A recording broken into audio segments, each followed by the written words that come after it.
السلام علیکم ورحمۃ اللہ وبرکاتہ۔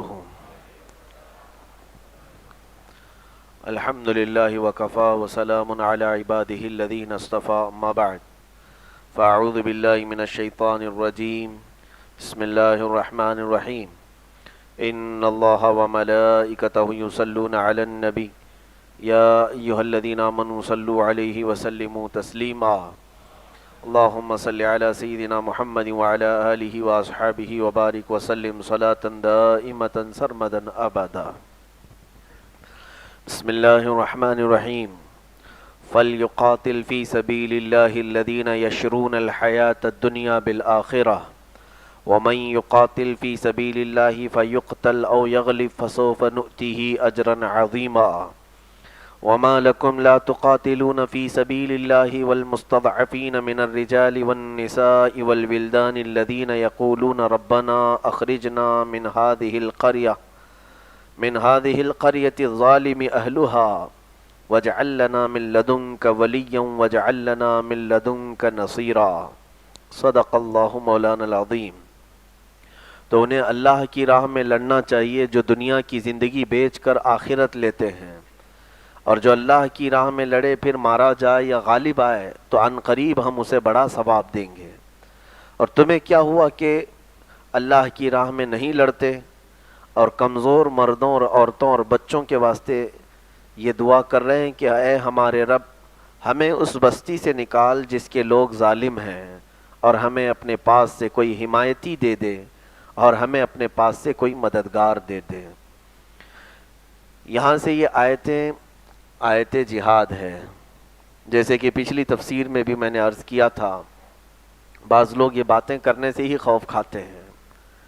اسلام میں ہمارے اپنے آپ کو ڈیفینس کرنے کے لیے جو قوت کا استعمال ہے اسی کو جہاد کہا جاتا ہے۔ الگ سے کسی پر جا کر زبردستی اٹیک کرنا یا کسی پر کمزوروں پر نہتوں کو مار کر انہیں ختم کر دینا، اس کا نام جہاد نہیں ہے۔ جہاد کا اپنا ایک پاکیزہ مفہوم ہے جو اسلام کی شروع کی بنیادوں میں سے اس کا نام ہے۔ جیسے کہ اس سے قبل والی تفسیر میں بھی میں نے عرض کیا تھا، اسلام کے 5 ارکان جو بیان کیے گئے، کلمہ طیبہ کا اقرار کرنا، دل سے تصدیق کرنا، نماز ادا کرنا، زکوٰۃ دینا، روزے رکھنا اور حج کرنا۔ حج کا تذکرہ یہ بعد میں آیا، اس سے پہلے حضور پاک صلی اللہ علیہ وسلم کی کچھ حدیثوں میں یہ فرمایا گیا اللہ کی راہ میں جہاد کرنا، لڑنا۔ جہاد یہ عربی لفظ ہے جس کا مطلب ہوتا ہے کوشش کرنا۔ جہد یجہد، یہ عربی میں کوشش کرنے کو کہا جاتا ہے۔ تو آج جس طرح سے اس کے معنی کو بگاڑ کر کے لوگوں کے درمیان پیش کیا جا رہا ہے، یہ ایسا ہے نہیں۔ اور جیسے کہ میں نے اس سے قبل بھی آپ کو مثال دی تھی، کوئی ایک بسلری کی بوتل ہے، پانی ہے، اچھا پانی آپ سب کو معلوم ہے، لیکن 4 لوگ بیٹھ کر کے اس کو کہہ رہے ہیں کہ زہر ہے، اس میں زہر ہے، زہر ہے۔ اتنا انہوں نے بول دیا کہ سارے لوگ اب اس پانی کو اٹھانے سے بھی ڈرنے لگ گئے، جبکہ وہ اچھا پانی ہے۔ اسی طرح یہ آج کی دجالی میڈیا اور سارے لوگ مل کر کے کچھ پاکیزہ چیزوں کو بدنام کرنے کے لیے صبح سے شام تک رٹتے رہتے ہیں، اور وہ سن کر کے کچھ لوگ، اچھے لوگ بھی ڈرنے لگ جاتے ہیں، خوف کھانے لگ جاتے ہیں۔ آپ اپنے اصول سے نہ ہٹو۔ اسلام میں کوئی بھی ظلم کی اور کسی بھی زیادتی کی کوئی بھی گنجائش ہے ہی نہیں۔ اسلام میں ایسی کسی بھی ظلم کی گنجائش ہے ہی نہیں۔ اسلام کا مطلب ہی ہے پیس، امن، سلامتی سے بنا ہوا یہ دین ہے اسلام۔ بھلا کسی پر ظلم کرنے کی اجازت کیسے اسلام دے گا؟ جہاد کا مطلب کسی کو اٹیک کرنا، ختم کرنا نہیں ہے۔ جہاد کا مطلب ہوتا ہے کوشش کرنا اور اپنا ڈیفینس کرنا۔ ظاہر سی بات ہے جانور بھی اپنا ڈیفینس کرتا ہے جب اس پر آپ حملہ کرو گے تو۔ اب اللہ رب العزت نے یہاں پر جہاں جہاں قرآن پاک میں فرمایا، آج کے کچھ لوگ بھونکتے ہیں اپنی بھاشنوں میں قرآن کے خلاف کہ قرآن میں اللہ نے جہاں پر آیت جہاد فرمائی، آیتیں ہیں الذین آمنوا، بلکہ قرآن پاک میں الذین یخرجوکم من دیارکم، ان لوگوں کے ساتھ تم مقابلہ کرو جنہوں نے تمہیں تمہارے گھروں سے نکال دیا، جو تمہیں تمہارا شہر چھوڑنے پر مجبور کر دیے، تمہارے گھروں سے جنہوں نے نکالا، تمہارا مال لوٹ لیا، تمہارا قتل کر رہے ہیں، بچوں کو بیویوں کو مار رہے ہیں، تو کیا ایسے دنوں میں کوئی بھی قوم ڈیفنس کا حکم نہیں دے گی؟ کون کب کسی کو اس طرح سے خاموش بیٹھنے کی تنبیہ کرتا ہے؟ اسلام نے بھی وہی حکم دیا ہے، حفاظت کی تدبیر خود کرو، اپنی حفاظت کی تدبیریں کرو، ہوشیاری سے کام لو۔ اب ان کے بعد یہ آیتیں آئی ہیں، اللہ فرماتا ہے جو لوگ اپنی دنیاوی زندگی بیچ کر آخرت لینا چاہتے ہیں، جن کو یہ شوق ہے کہ مجھے آخرت میں کچھ گھر چاہیے، تو اللہ فرماتا ہے فَلْيُقَاتِلْ فِي سَبِيلِ اللَّهِ، تو انہیں چاہیے کہ اللہ کی راہ میں وہ لڑیں، کوشش کریں۔ دنیاوی زندگی جس کے اوپر غالب آ جاتی ہے تو پھر اسے آخرت کا مزہ نہیں دیا جاتا۔ میرے آقا صلی اللہ تعالیٰ علیہ وسلم کے جو صحابہ تھے، ان کے دلوں میں موت کی تمنا، یعنی اللہ رب العزت کی بارگاہ میں پہنچنے کی محبت اتنی غالب تھی کہ وہ دنیاوی زندگی کو کبھی خاطر میں نہیں لاتے تھے۔ وہ کبھی نہیں دیکھتے کہ میرے پیچھے کیا ہے، میری کتنی جائیداد ہے، کتنی اولاد ہے، کبھی نہیں دیکھا ہوگا۔ کیوں؟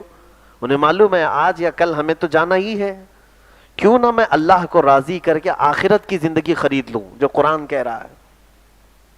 قرآن پاک جس کے متعلق کہہ رہا ہے جسے آخرت کی زندگی لینی ہے وہ دنیاوی زندگی کو ٹھکرائے، ترک کرے۔ اب میں آپ کو حدیث بتاتا ہوں، ابو داؤد شریف کی حدیث۔ اللہ کے نبی صلی اللہ علیہ وسلم نے اپنے صحابہ سے یوں فرمایا، قیامت کے قریب تم دیکھو گے تمہارے دلوں پر اللہ کافروں اور مشرکوں کا خوف ڈال دے گا، کفار و مشرکین کا خوف تمہارے دلوں پر ڈالا جائے گا۔ صحابہ نے پوچھا ایسا کیوں ہوگا، ایسا کیوں ہوگا؟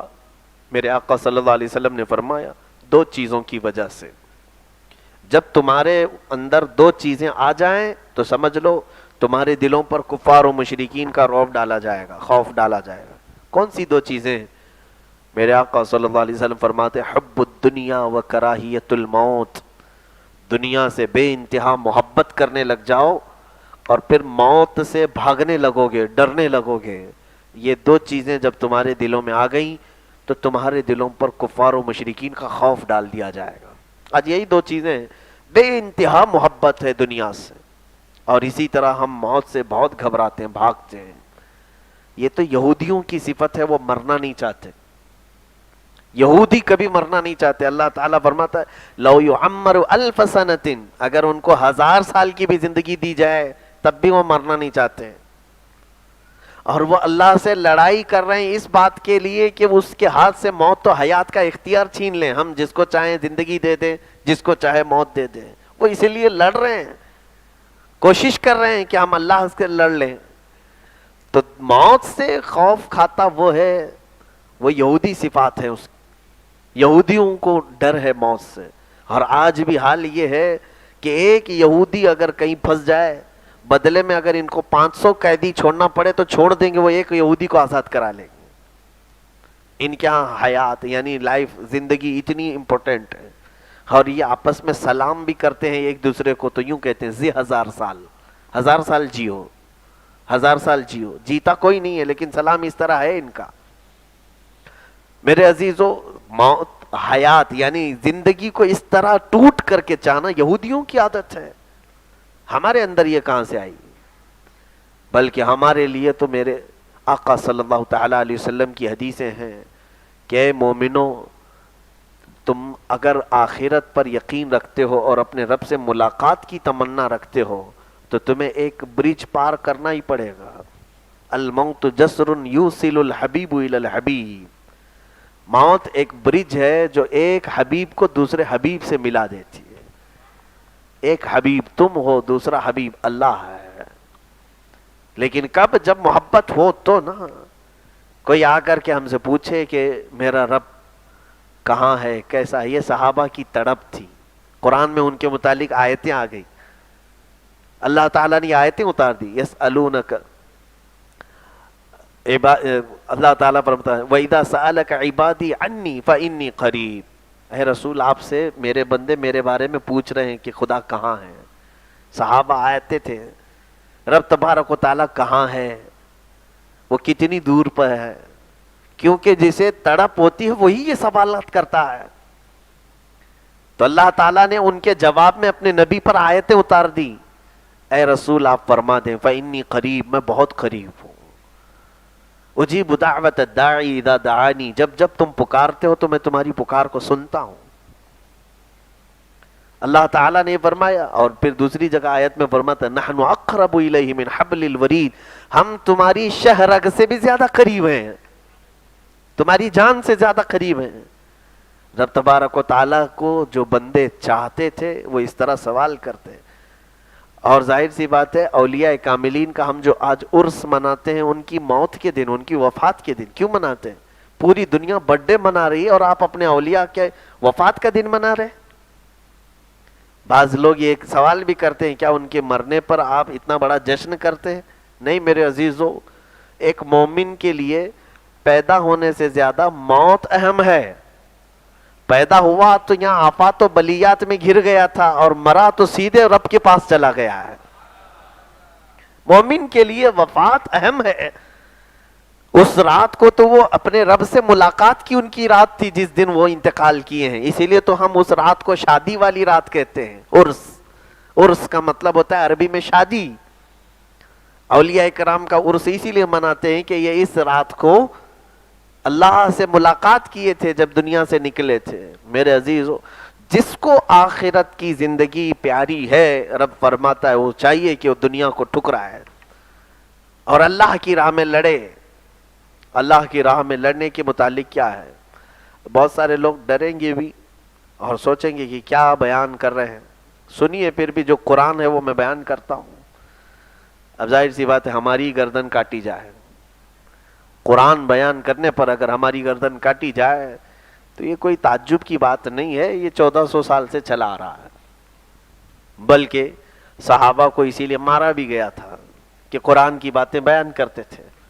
اب آگے رب تعالیٰ فرماتا ہے وَمَن يُقَاتِلْ فِي سَبِيلِ اللَّهِ، اور جو اللہ کی راہ میں لڑا، فَيُقْتَلْ، لڑنے کے دوران اگر قتل کر دیا گیا، او یغلب، یا غالب آ گیا، دو میں سے کچھ ہو سکتا ہے، یا تو غالب آ جائے گا یا تو مارا جائے گا۔ اللہ فرماتا ہے دونوں حالتوں میں فسوف نؤتیہ اجرا عظیما، ہم اسے بے پناہ اجر عطا کریں گے، بہت بڑا اجر عطا کریں گے۔ اب دونوں اجر کیسے؟ جو مجاہدین جہاد میں گئے اور واپس پلٹ کر کے آئے تو یہ تو سمجھ میں آتا ہے کہ ان کو مال غنیمت بھی ملا، غازی اسلام بھی کہلائے، اور اس کے بعد پھر ان کو دنیاوی زندگی اور مزے کی ملی۔ یہاں تو سمجھ میں آ رہا ہے کہ غلبہ مل گیا ان کو، اللہ نے ان کی مدد کی اور غالب آ گئے۔ لیکن جو قتل ہو گیا، اللہ فرمائے اس کو بھی ہم اجر دیں گے۔ اس کا کیا اجر ہے؟ اس کا کیا اجر ہے؟ تو مفسرین فرماتے ہیں وہ تمہیں نظر نہیں آ رہا، جو غالب ہو کر کے جو لوٹا ہے نا، غازی کو جو اللہ نے اجر دیا، جیسے بدر میں صحابہ فاتح کی حیثیت سے لوٹے تھے، غازی اسلام تھے، جیت کر کے لوٹے تھے، تو مفسرین فرماتے ہیں جو غازی ہوتا ہے، فتح پا کر کے لوٹتا ہے، اسے جو اجر دیا اللہ تعالیٰ اس سے کئی گنا زیادہ اس کو دیتا ہے جو قتل ہو گیا، کیونکہ وہ کئی مقامات سے گزرتا ہے۔ پہلی چیز تو یہ ہے اس کے متعلق اعلان کیا جاتا ہے کہ ہذا شہید، یہ شہید ہو گیا ہے، اور دوسرا اس کے لیے آرڈر آ جاتا ہے اب اس کو کبھی بھی مردہ نہ کہنا، اللہ کی طرف سے حکم آ گئے اس کو کبھی بھی آپ مردہ نہ کہنا، اللہ کی راہ میں مارا گیا۔ تیسری بات یہ ہے میرے آقا فرماتے ہیں اس کی روح نکلنے سے پہلے، اس کی آنکھیں بند ہونے سے پہلے ہی دنیا میں اسے اس کے جنت کا محل دکھا دیا جاتا ہے۔ چوتھی چیز یہ ہے اس کے اجر میں بتا رہا ہوں آپ کو، جو مار دیا گیا، قتل کر دیا گیا، رب تعالیٰ نے اس کے متعلق حکم کیا کیا فرمایا ہے، توجہ چاہتا ہوں۔ اور دنیا کے سارے مردے، چاہے کوئی بھی مرے، ہم میں مسلمانوں میں کوئی بھی مرے، چاہے عالم ہو، فاضل ہو، مفتی ہو، فقیہ ہو، چاہے پرہیزگار ہو، انتقال ہو تو اس کے لیے غسل ہے، اس کے لیے کفن ہے، تمام انتظامات اسی طرح ہونے ہیں۔ لیکن شہید کے لیے اللہ تعالیٰ نے الگ احکام بتایا ہے کہ اس کو کوئی کفن نہ پہنائے، جو لباس پہنا تھا وہی سب سے اعلیٰ لباس ہے، کیونکہ رب تبارک و تعالیٰ اپنے بندے سے اسی لباس میں ملنا چاہتا ہے جس لباس میں وہ اپنے آپ کو اللہ کے حوالے کیا ہے۔ تم سفید کپڑے پہن کر کے جاؤ گے لیکن وہ دنیا میں جو کپڑے پہنتا تھا وہی پہن کے جائے گا۔ یہ خصوصیت ہے اس کے ساتھ. اور پھر فرمایا تم اپنے مردوں کو نہلاؤ لیکن شہید کو نہ نہلاؤ، اس لیے کہ اس کا خون نکلتے ہی وہ پاک ہو گیا، اسے مزید اور کوئی چیز نہیں کی جائے گی، اسے اسی لباس میں اسی خون کے ساتھ دفن کیا جائے گا. شہید کے متعلق یہ احکام ہے. اور میرے عزیزو اتنا ہی نہیں، اعلیٰ حضرت رضی اللہ تعالیٰ عنہ نے فتاوی رضویہ شریف میں بعض احکام یہ بیان فرمائے ہیں. کسی کنویں میں خون کیا ہے؟ نجس ہے نا. خون نجس ہے، اگر لگ گیا آپ کے کپڑوں پر تو نماز نہیں ہوگی. اس کی مقدار 1 درہم کی مقدار اگر لگ گیا تو نماز نہیں ہوگی. اسی طرح سے اگر خون پانی میں گر گیا تو پانی پورا نکالنا پڑے گا، آپ کو صاف کرنا پڑے گا. اگر دہ دردہ سے کم ہو، یعنی 10/10 کا جو ہوتا ہے اس سے کم ہو تو، یا اگر اتنا بھی ہے، کوئی کنواں ہے تو اس میں کوئی آدمی گرا تو اس کے احکام ہیں. اگر خون اس کو لگا ہوا تھا تو پورے کنویں کا پانی خالی کرنا پڑے گا. لیکن فقہی مسائل میں فرمائے گا اگر شہید گرا خون بھی لگا تھا تو کنویں کا پانی صاف نہیں کیا جائے گا، اس لیے کہ اس کا خون نجس نہیں، پاک ہے. اس سے یہ دنیاوی احکام ہے شہید کے، یہ دنیاوی چیزیں ہیں. اور قیامت کے دن جو ملنا ہے اللہ اکبر، اس کی تو کوئی انتہا ہی نہیں. رب تبارک و تعالیٰ ان کے لیے الگ سے مقام عطا فرمائے گا. شہیدوں کے متعلق ان کو اللہ تعالیٰ بے حساب، یعنی بغیر حساب کے جنت کی طرف جانے کا حکم فرمائے گا. بہت سارے شہید ہوں گے جن کا حساب نہیں لیا جائے گا، زندگی میں کیا کیا کیا. اسے کہا جائے گا اللہ تعالیٰ کا فضل ہے آج تو نے دنیا میں کیا کیا کیا، کچھ نہ بتا، سیدھے جنت کی طرف چلا جا. سارے ہم لوگوں کو کھڑا ہونا ہے. جوانی کہاں گزاری، بڑھاپا کیسے گزرا، کتنی نمازیں پڑھی، کس کا کھایا، کس کو پلایا، ساری چیزیں تو حساب کے بعد ہی جانا ہے. لیکن بعض شہداء کے متعلق یہ حدیث میں ہے کہ ان سے کچھ نہیں پوچھا جائے گا، کب سوتا تھا، کب اٹھتا تھا، کب کھاتا تھا، نہیں. بغیر حساب کے اللہ تعالیٰ کئی لوگوں کو بے حساب کی جنت کی طرف روانہ فرمائے گا. اور اس کے بعد جنت میں جانے کے بعد ایسا نہیں ہے کہ کہیں پر بھی چلا جائے، بلکہ حدیث پاک میں ہے انبیاء کرام علیہ السلام سب سے اعلیٰ درجے پر ہوں گے جنت میں، ان کے جسٹ بعد شہیدوں کا مقام ہوگا. انبیاء کرام کے پڑوس میں ہوں گے یہ. انبیاء کرام علیہ السلام جہاں ہوں گے، ظاہر سی بات ہے شہداء وہاں ہوں گے جہاں سید الانبیاء محمد الرسول اللہ صلی اللہ علیہ وسلم. باقی اولیاء کاملین پھر ان کے مقامات الگ ہیں، شہداء کے مقام الگ ہیں. میرے عزیزو جو وہاں پر جنت میں ہوگا اتنا ہی نہیں، بلکہ رب تبارک و تعالی جنت میں ان کو الگ سے بلائے گا اور پھر ان کو اختیار دیا جائے گا. تم چاہو کوئی خواہش ہے تو بتاؤ، تمہاری خواہش پوری کی جائے. لیکن شہداء کیا کہیں گے جانتے ہیں آپ؟ یہ بھی حدیث پاک میں ہے. شہداء یہ کہیں گے کہ اے اللہ، ہم یہ چاہتے ہیں کہ ایک بار ہمیں پھر سے دنیا میں لوٹا، تیری محبت میں پھر سے ہم قتل ہو جائیں، پھر ہمیں لوٹا، پھر قتل ہو جائیں، اس طرح 1000 بار ہو، اس لیے کہ تیرے نام پر قربان ہونے میں جو لطف ہے وہ یہاں ہمیں نہیں ملتا. جنت میں بھی وہ یہ خواہش کا اظہار کریں گے. رب تبارک و تعالیٰ فرمائے گا اب حکم ختم ہو گیا، اب یہ دار الجزا ہے، دار العمل نہیں ہے، کسی کو نہیں لوٹایا جائے گا، خوش رہو جنت میں. تو جو اللہ کی راہ میں مارے گئے ان کے لیے بھی اجر ہے، اور جو فتح یابی سے ہمکنار ہوئے ان کے لیے بھی اجر ہے. اور صحابہ اکرام رضوان اللہ تعالی علیہ مجمعین نکلے تھے کہ نہیں نکلے تھے؟ آج ان چیزوں کو لوگ یوں سمجھ رہے ہیں کہ یہ سب باتیں بولنا غلط ہے، ایسا نہیں کہنا چاہیے، ماحول ویسا نہیں ہے. میں آپ کو بتا دیتا ہوں میں کس ماحول میں بات کر رہا ہوں اور کس سلیقے سے بات کر رہا ہوں. میں آپ کو وہ بھی سمجھا دوں گا، دونوں طرف بتاتا ہوں. ہم نے ایک تاریخ میں پڑھا کہ ایک بادشاہ نے بہت سارے مذہبی رہنماؤں کو بلایا تھا. اس نے بڑے بڑے، یعنی جتنے بھی مذاہب تھے، پنڈتوں کو بھی بلایا، عیسائی پادریوں کو بلایا، یہودیوں کے عالم کو بھی بلایا، اور اسی طرح سے مسلمان عالم کو بھی بلایا. سب سے کہا تم اپنے اپنے مذہب کی کچھ باتیں بتاؤ. سب بتا رہے تھے. پنڈتوں نے اپنے مذہب کا بتایا، عیسائیوں کے راہب نے، پادری نے اپنا بتایا. عالم سے پوچھا گیا، جو مسلمان عالم گئے تھے ان سے پوچھا گیا تو انہوں نے سیدھے آیت جہاد پڑھ دی. وہ بادشاہ مسلمان نہیں تھا, وہ کافر تھا. اس کے سامنے انہوں نے کہا کفار و مشرکین کو قتل کر دیا جائے. دیکھیں یہ بڑے سلیقے کے ساتھ میں گفتگو کر رہا ہوں, آپ کو میں اس کی حکمتیں بتاتا ہوں کہ اللہ نے کہاں فرمایا اور کیوں فرمایا. ڈائریکٹ جا کر کے اس طرح کہنا غلط ہے, میں بھی مانتا ہوں. اس بادشاہ نے کہا اچھا رکو, یہ تمہارے دین میں ہمیں قتل کرنے کا حکم ہے؟ کہاں ہے, تو قتل کرو, پھر کیوں نہیں کرتے, مارو ہم سب کو. تو ظالم نے کہا کہ نہیں ہمارے پاس طاقت نہیں ہے. کہا اگر طاقت ہوتی تو کہا ہم مار دیتے. اس بادشاہ نے کہا اپنے سپاہیوں کو سب کو کہ دیکھو ان کا دین ہمیں قتل کرنے کا حکم دے رہا ہے, اگر ان کے پاس طاقت آئے تو یہ ہم سب کو ماریں گے, تو آج ہمارے پاس طاقت ہے ہم انہیں مارتے ہیں. آرڈر دے دیا جہاں مسلمان نظر آئے اسے سیدھا قتل کر دو. قتل عام شروع ہو گیا, دھڑا دھڑ گردنیں ماری جا رہی تھی مسلمانوں کی. پورے شہر میں سپاہی, ان کی پولیس بادشاہ کی ہلہ مچائی ہوئی تھی, جو مسلمان دکھے قتل کر دے. اس کو کہتے نیم اللہ, جس عالم نے یہ غلطی کی ہاں وہ نیم اللہ کہتے ہیں. اسی لیے مشہور ہے نیم حکیم خطرے جان, نیم ملا خطرے ایمان. آدھا ڈاکٹر جو ہے جان کا خطرہ ہوتا ہے اور آدھا مولوی جو ہے ایمان کا خطرہ بن جاتا ہے. کچھ کا کچھ بیان کر دے تو کیا اس کا انجام ہوتا ہے جانتے ہیں.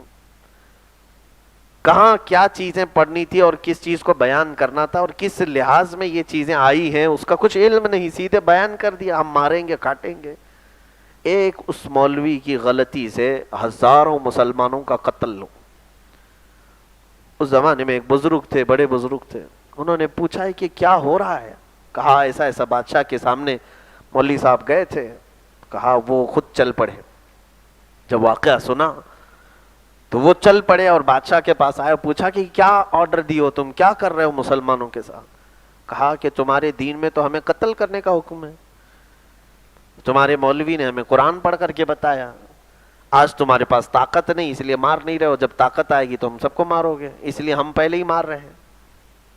تو اس بزرگ نے کہا جس مولوی نے تمہارے سامنے بیان کیا وہ ادھورا ہے, وہ اسلام پورا نہیں پڑھا, قرآن کی تمیز اسے نہیں معلوم ہو سکی, اس لیے تمہارے سامنے وہ غلط بیان کر دیا.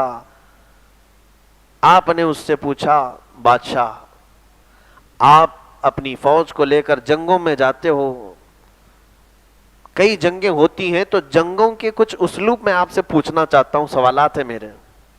اس بادشاہ سے انہوں نے سوال کیے, جب آپ سے کوئی قوم مقابلہ کرے, آپ کے تخت کے لیے خطرہ بن جائے, کوئی دوسری قوم, کوئی دوسرا پڑوسی ملک, آپ اس کے ساتھ کیا کریں گے. کہا جنگ کریں گے. اور جب آپ کی فوج جنگ کے لیے جاتی ہے دشمن کے, تو پھر کیا کیا کرتے ہیں. کہا جو دشمن ملے اسے مار دیا جاتا ہے. کہا اگر وہ آپ کو ٹچ نہ کرے تو بھی. کہا ہاں, کیونکہ اگر ہم چھوڑے تو وہ مارے گا, جنگ کا یہی اصول ہے, اگر ہم خاموش رہے تو دشمن ہمیں مار دے گا, ہم تو جنگوں میں یہی ہوتا ہے. تو اس بزرگ نے فرمایا یہ تو تمہارے جنگوں کا اصول ہے, اسلام نے جنگ کے اصول میں بھی فرمایا اے مجاہدین جب دشمنوں کے ساتھ مقابلہ ہو, سامنے اگر کوئی عورت اور بچہ آئے تو اسے ہاتھ بھی نہ لگانا. یہ اسلام کے اصول ہیں. جنگ میں حالانکہ آپ کہتے ہیں ساری چیزیں جائز ہیں, جو دشمن کا کوئی بھی آئے, گھر کا فرد آئے, اسے مار دیا جائے گا, قتل کر دیا جائے گا, دشمنوں کے گھروں کو اڑا دیا جائے گا.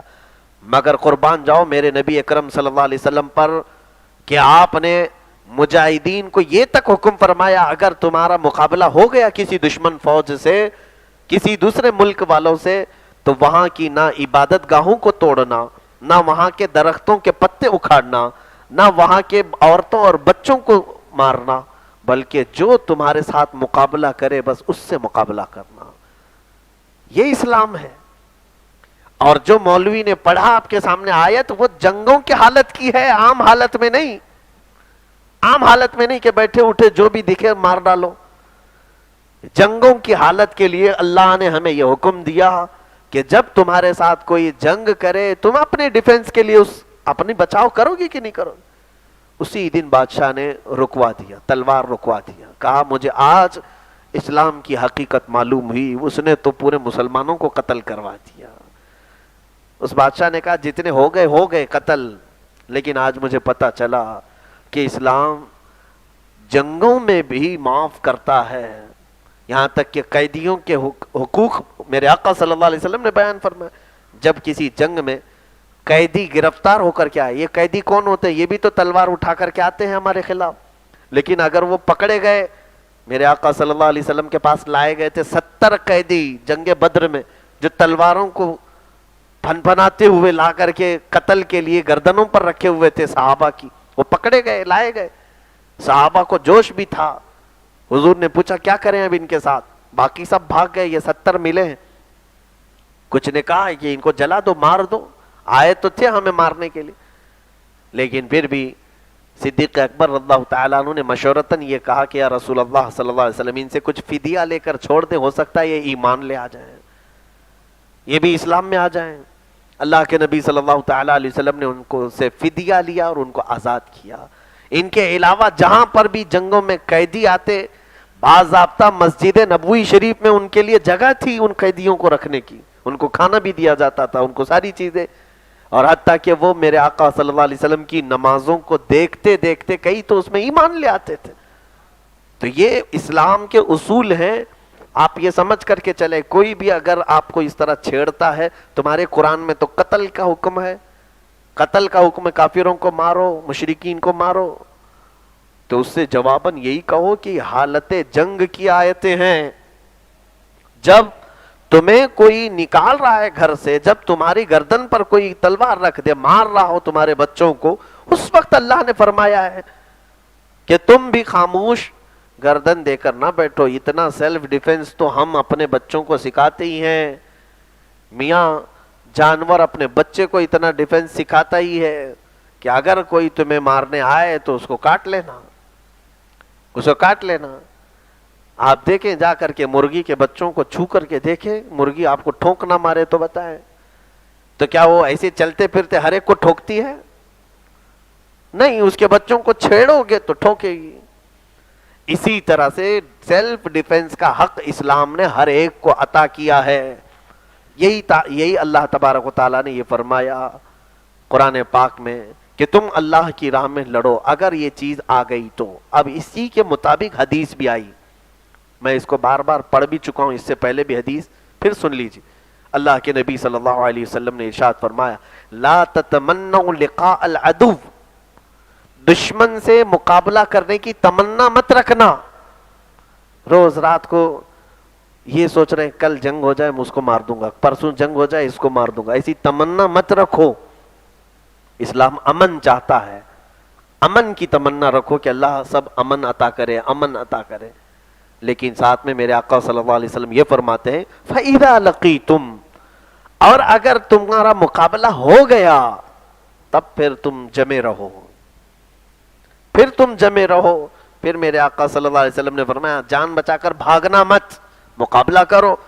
فَإِنَّ الْجَنَّةَ تَحْتَ ظِلَالِ السُّيُوفِ، اس لیے کہ جنت تلواروں کے سائے کے نیچے ہے۔ میرے آقا نے فرمایا اب اگر آ گیا تمہارے اوپر تو پھر بھاگنا مت۔ جیسے آج جمعہ میں نے ایک حدیث اور بھی بتائی تھی کہ کسی جگہ بیماری ہے تو وہاں جاؤ مت، اور اگر بیماری آ گئی تو وہاں سے بھاگو مت۔ اسی طرح کسی کو چھیڑو مت، جنگ پر ابھارو مت، کسی کو بھی جنگ پر ابھارو مت۔ ہاں اگر کوئی تمہیں مارنے پر آ ہی جائے تو پھر جمے کھڑے رہو، کھڑے رہو۔ یہ قرآن کا اسلوب ہے جو میں بتا رہا ہوں آپ کو، اس میں کوئی بھی اس طرح کی باتیں نہیں ہیں جس کو کہا جائے گا کہ بھڑکاؤ بھاشن ہے، کوئی اس طرح کی بات نہیں ہے۔ یہ ڈیفنس کی بات ہے، ہر انسان کو، اپنے بچوں کو، تمام لوگوں کو اس طرح کی باتیں کرنے کی اجازت ہے۔ ہم کہیں پر بھی یہ حکم نہیں کریں گے جیسے کسی جگہ اسٹیج لگا کر کے کہیں گولی مارو غداروں کو، قتل کرو ان کو، فلاں کو۔ ہم یہ باتیں نہیں کر رہے ہیں، کہیں آج تک ہم نے یہ نہیں کہا کہ جاؤ اتنے نوجوان ہیں سارے جمع ہو جاؤ اور کسی کو جا کر کے ختم کر کے آؤ، مار کے آؤ۔ اسلام اس بات کا حکم دیتا ہی نہیں۔ کیا جنگجو تنظیم ہے ہم اسلامی امن کو بلیو کرتے ہیں. جو رسول کریم صلی اللہ تعالی علیہ وسلم نے ہمیں وضو میں پانی زیادہ بہانے سے منع کیا, وہ خون بہانے کی اجازت کہاں دیں گے؟ لیکن اگر تمہارے ساتھ اگر آ گیا ایسا موقع تو پھر تمہیں بچنا ہی چاہیے. اپنے لیے ڈیفنس کرو گے کہ نہیں؟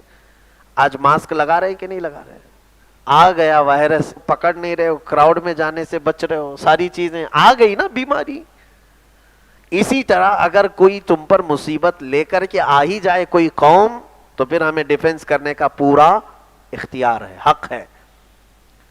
یہ چیزیں قرآن پاک کی تفسیر میں ہے. اب دوسری بات, اللہ تعالیٰ نے فرمایا کہ دعا یہ کرتے ہیں لوگ, وہ لوگ کمزور ہیں, اور کمزور مردوں اور عورتوں اور بچوں کے واسطے یہ دعا کر رہے ہیں. دیکھیں اللہ تعالیٰ فرما رہے تم اللہ کی راہ میں نہیں لڑتے, اور گھر میں بیٹھ کر کے یہ کہہ رہے ہیں ربنا اخرجنا من هذه القرية الظالم اهلها, اے ہمارے رب اس بستی سے ہمیں نکال لے جس کے لوگ ظالم ہیں. اے اللہ ظالموں کے منہ میں کیڑے پڑ جائیں, ظالم ایسے ہو جائیں. تم بیٹھ کر کے دعا کر رہے ہو. یہ دعا تو عورتوں کے لیے ہے اور بچوں کے لیے ہے. اللہ فرما رہا ہے عورتیں دعا کریں, زنانہ دعائیں, کہ تم گھروں میں بیٹھ کر کے یہ دعا کر رہے ہو کہ اللہ ظالموں کی بستی سے ہمیں الگ کر دے. جبکہ رب تعالیٰ فرماتا وما لکم لا تقاتلون فی سبیل اللہ, تم اللہ کی راہ میں کیوں نہیں ڈٹے رہنا چاہتے ہیں؟ تم کیوں نہیں ڈٹے رہنا چاہتے ہیں؟ ارے چھوڑو ان کو. اب یہاں تو الٹا ہو گیا ہے. اب ہندوستان کی آج کی تاریخ میں جن کو دوپٹہ پہن کر کے گھر میں بیٹھنا تھا وہ سڑکوں پہ آئی ہوئی ہیں, اور جن کو باہر رہنا تھا مقابلہ کرنے کے لیے, فیس کرنے کے لیے, وہ بیچارے ابھی شاید کچن سنبھال رہے ہیں. آج تو حالات ایسی ہیں تقریباً. جبکہ قرآن میں اللہ تعالیٰ فرما رہا ہے وہ کمزور لوگوں اور عورتوں کے بارے میں تم دعائیں کر رہے ہو کہ ہم کو اس بستی سے نکال دے, اور پھر یہ کہہ رہے ہو کہ اے اللہ ہمارے لیے کوئی مددگار بھیج دے, اے اللہ ہمارے پاس کوئی حمایتی بھیج دے. دیکھیں یہ سے مجھے تو ایسا لگتا آج ہی کے متعلق آئے تھے. تقریباً سب جگہ ایسی دعائیں ہوتی بھی ہیں. قرآن اسی لیے قیامت تک کے حالات کو ایسے بیان کرتا ہے جیسے آج ہی کے. اب اللہ تعالیٰ فرما رہا ہے گھروں میں بیٹھ کر کے یہ دعا کر رہے ہیں اے اللہ کوئی حمایتی بھیج دے, کوئی مددگار بھیج دے. تمہیں کیا ہوا, تم نہیں ڈٹے رہتے ہو.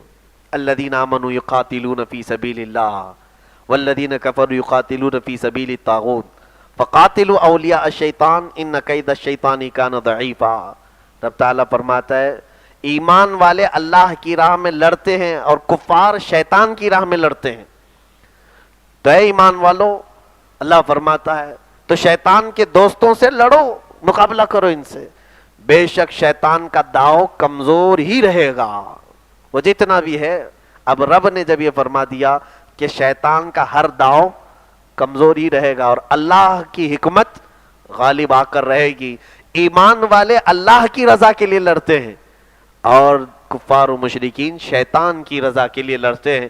تو شیطان جتنے بھی داؤ چل لے اللہ کی بارگاہ میں اس کا داؤ نہیں چلے گا. یہی جنگ احد میں ہوا تھا. حضور صلی اللہ علیہ وسلم کی وفات کی خبر پھیلا دی کافروں نے اور کہا محمد قتل ہو گئے معاذ اللہ. کئی صحابہ ڈر کر کے چھوڑ دیے, ہاتھ ہی چھوڑ دیے, اب کس کے لیے لڑنا ہے. تو اس وقت جو صحابہ تھے وہ سمجھ گئے کہ یہ کچھ تو چال ہے. پھر انہیں کہا گیا کہ تم محمد صلی اللہ علیہ وسلم کے لیے لڑتے تھے, تو وہ تو ایک رسول ہے, وہ آئے اور جائیں گے, آج نہیں تو کل جائیں گے, پردہ فرمائیں گے. اس قادر مطلق کی رضا کے لیے لڑو جو کل بھی زندہ تھا, آج بھی اور ہمیشہ زندہ رہے گا. ان کے دلوں میں ہمت آئی. اب سنیے حضرت عمر فاروق رضی اللہ تعالیٰ عنہ کا جواب میں بتا دیتا ہوں, اس پر گفتگو ختم کرتا ہوں. اس سے پہلے بھی میں نے کہا تھا ادھر سے احد میں کیا ہوا, 70 صحابہ کو ان لوگوں نے شہید کیا, ان کی جانیں گئی اور صحابہ پیچھے ہٹ گئے. حضور صلی اللہ علیہ وسلم کو لے کر میدان جنگ چھوڑ کر کے الگ ہو گئے. کفار ایسے لگے کہ آج تو ہمارا ہی ہمارا ہے, سب جیت گئے, مار دیے, مسلمانوں کو پیچھے کر دیے. تو وہ نعرے بھی لگانے لگے جب کچھ ان لوگوں کے دلوں میں ایسا لگتا ہے کہ کوئی مارا گیا تو شیطان ان کو جوش دلاتا ہے، جو نعرے لگاتے نہیں سڑکوں پر، یہ سیم اسی طرح کا 1400 سال پہلے بھی ہوا تھا. ایسے ہی نعرے لگانے لگے، اولو حبل اولو حبل اولو لات، معاذ اللہ. حبل ان کے خدا کا نام ہے. وہ کہنے لگے کہ جے حبل جے لات، یہی حبل زندہ باد، لات زندہ باد. لات بھی ان کے خدا کا نام تھا. یہ پیر والا لات تھا کہ کون سا لات تھا، وہ عربی میں لات ہے، قرآن میں پاک میں اس کا آیا ہے. تو یہ نعرے لگا رہے تھے. رسول کریم صلی اللہ تعالی علیہ وسلم نے حضرت عمر سے کہا، اے عمر جواب دو ان کا. احد پہاڑ کے دامن میں میرے آقا بیٹھے تھے. حضرت عمر نے بلند آواز سے کہا، اے لوگوں سنو. انہوں نے مشہور کیا تھا محمد صلی اللہ علیہ وسلم، ابو بکر عمر تینوں ختم ہو گئے، مارے گئے ہیں. تو سارے کافروں میں یہ جوش دلا کر کے نعرے لگا رہے تھے، ہم نے ختم کر دیا اسلام کو. حضرت عمر جواب دیے وہاں سے، شام کا وقت تھا، مغرب کا وقت. کہا سنو، محمد بھی زندہ ہیں، ابو بکر بھی زندہ ہیں، عمر بھی زندہ ہیں، اور تمہارے دل میں گڑتے رہیں گے. حضرت عمر کی زبان تھی اس طرح سے صلی اللہ علیہ وسلم. حضرت عمر نے کہا تم نعرے لگا رہے اولو حبل اولو لات، سنو اللہ مولانا ولا مولا لکم، اللہ ہمارا مددگار ہے اور تمہارا کوئی مددگار نہیں. یہ اس وقت جب ان کی 70 جانیں گئیں اور پیچھے ہٹ چکے، تب ان صحابہ کا یقین تو دیکھو. اس وقت بھی پکار رہے ہیں اللہ ہمارا مددگار ہے، تمہارا کوئی مددگار نہیں. آج یہی کہو میرے عزیزو، اگر تمہاری جانوں پر یہ خطرہ ڈالنے کی کوشش بھی کرتے ہیں، تب بھی یہی کہو اللہ مولانا ولا